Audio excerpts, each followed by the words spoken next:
Tout a commencé avec l'épidémie d'Ebola, lorsque des chercheurs américains réussirent à trouver un sérum. Après des tests, il se trouvait que certaines personnes étaient incapables d'avoir un effet de ce sérum. L'épidémie se propageant, ce sérum fut distribué d'urgence aux enfants, personnes âgées et personnes de santé faible. Edward Wagner était un homme ayant de la soixantaine. Il souffrait d'un cancer et de plusieurs autres maladies. Chez lui, ce sérum a eu un effet un peu spécial. Se mélangeant aux maladies et au virus d'Ebola, ce sérum s'est lui-même transformé en un virus mortel. Il ne tue pas réellement la personne, mais réduit les battements du cœur jusqu'à le rendre inaperçu. Les malades souffrent de migraines car le virus s'installe dans le cerveau. La fièvre tenace le plonge dans un coma profond, pouvant faire penser à un décès. Et c'est là que tout commence, car à son réveil, son cerveau est enflé, ce qui provoque une lenteur de mouvement et ses membres ne sont pas coordonnés. Il n'a ni souvenir, ni compassion, et se base sur l'instinct primitif, la faim. Le virus, se nourrissant des cellules du cerveau, devient donc de plus en plus puissant et peut continuer de faire vivre le cerveau même après les battements du cœur. Une balle dans la tête est donc le seul moyen d'en venir à bout. Ce n'est que plusieurs heures après être reconnu comme décédé qu'Edward Wagner se réveilla, juste avant l'autopsie, et mordit un des médecins légistes avant d'être abattu à coups de scalpel dans la tempe droite. Ce médecin, mordu, fut contaminé par le virus fait par le sérum.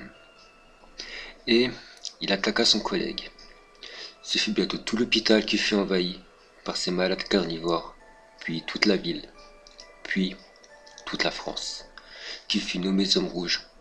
Personne ne pouvait entrer ou sortir du pays, qui était devenu une zone de quarantaine. C'est ainsi que les zombies virent le jour. Au fait, je m'appelle Maxime, ancien soldat. J'ai quitté l'armée quand Lucie, ma fiancée, est tombée enceinte.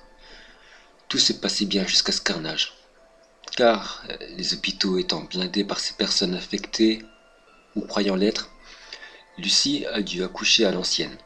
C'était difficile. Je devais m'absenter plusieurs fois pour vomir. Mais il a suffi d'une absence de trop, une seule, pour devenir l'erreur fatale. J'ai entendu un hurlement. Lorsque je suis venu, j'ai vu Lucie secouer de convulsions. Le bébé était sorti et un infecté était là. Il venait de la mordre. Sans plus attendre, j'ai coupé le cordon. Et j'ai pris une arme sur la table pour tuer l'infecté. Le bébé avait l'air en pleine santé.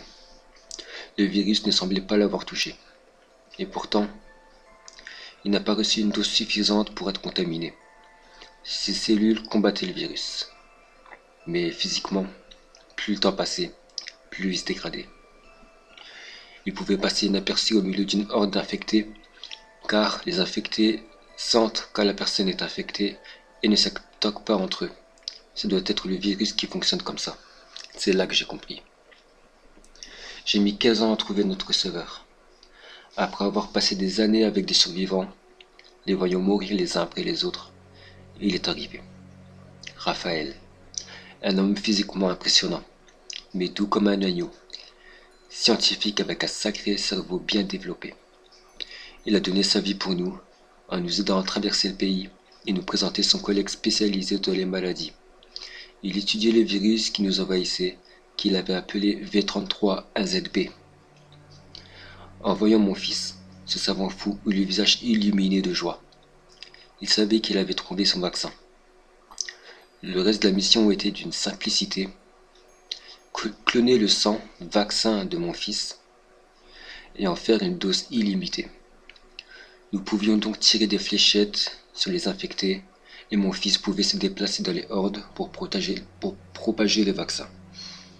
Une fois les fléchettes tirées et les infectés guéris, nous les prenons à l'abri dans les salles du labo où nous étions. Récupérons les fléchettes pour ainsi les économiser. C'est ainsi que nous avons gagné.